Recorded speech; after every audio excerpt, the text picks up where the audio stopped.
हवेली का रहस्य। गांव के किनारे एक पुरानी खंडहर हवेली थी जिसे लोग काल हवेली के नाम से जानते थे। सालों से उस हवेली के आसपास अजीब घटनाएं हो रही थीं।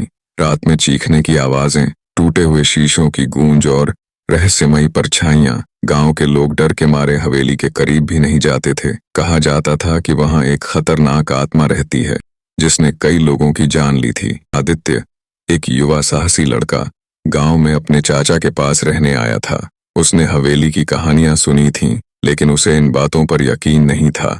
जब उसने देखा कि गांव के लोग डर के साए में जी रहे हैं, तो उसने ठान लिया कि वह इस रहस्य से पर्दा उठाएगा। रात के अंधेरे में आदित्य ने एक मशाल ली और हवेली की ओर बढ़ चला। हवेली के दरवाजे पर लगा लोहे का ताला अपने आप खुल गया, जैसे कोई उसे अंदर बुला रहा हो। अंदर घुसते ही एक ठंडी हवा का झोंका आया और हवेली के अंदर की दीवारों पर जाले और खून जैसे लाल धब्बे दिखने लगे। अचानक एक तेज हंसी की आवाज गूंज उठी। आदित्य ने मुड़कर देखा।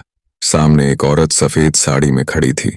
उसके लंबे बाल बिखरे हुए थे और उसकी लाल चमकती आंखें आदित्य की ओर घूर रही थीं। कौन हो तुम?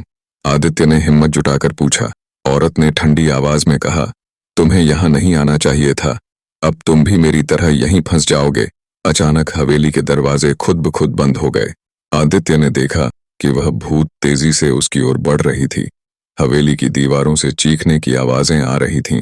आदित्य का दिल जोर जोर से धड़कने लगा, लेकिन उसने खुद को संभाला। आदित्य ने जेब से एक ताबीज निकाला जो उसकी माँ ने उसे दिया था। उसने भूत की ओर ताबीज फेंका और जोर से मंत्र पढ़ना शुरू किया। भूत चीखने लगी। उसके शरीर से धुआं निकलने लगा।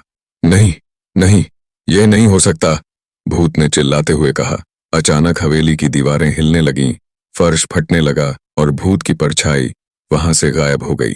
अचानक हवेली शांत हो गई। एक कोने से हल्की रोशनी आई। आदित्य ने देखा कि वहां एक छोटी सी कब्र थी जिस पर एक औरत की तस्वीर लगी थी।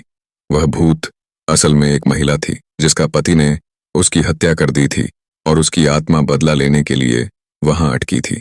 आदित्य ने उसकी आत्मा की शांति के लिए प्रार्थना की। कब्र से एक हल्की रोशनी उठी और हवेली में शांति छा गई। अगले दिन जब आदित्य गांव लौटा तो गांव वालों ने उसे हीरो की तरह सम्मान दिया। हवेली का डर खत्म हो चुका था। आदित्य ने समझ लिया था कि भूत सिर्फ डर पैदा नहीं करते, कभी कभी वे न्याय की तलाश में भी होते हैं। हवेली अब एक शांत जगह बन चुकी थी और आदित्य की हिम्मत ने गांव वालों को डर के साए से आजाद कर दिया था।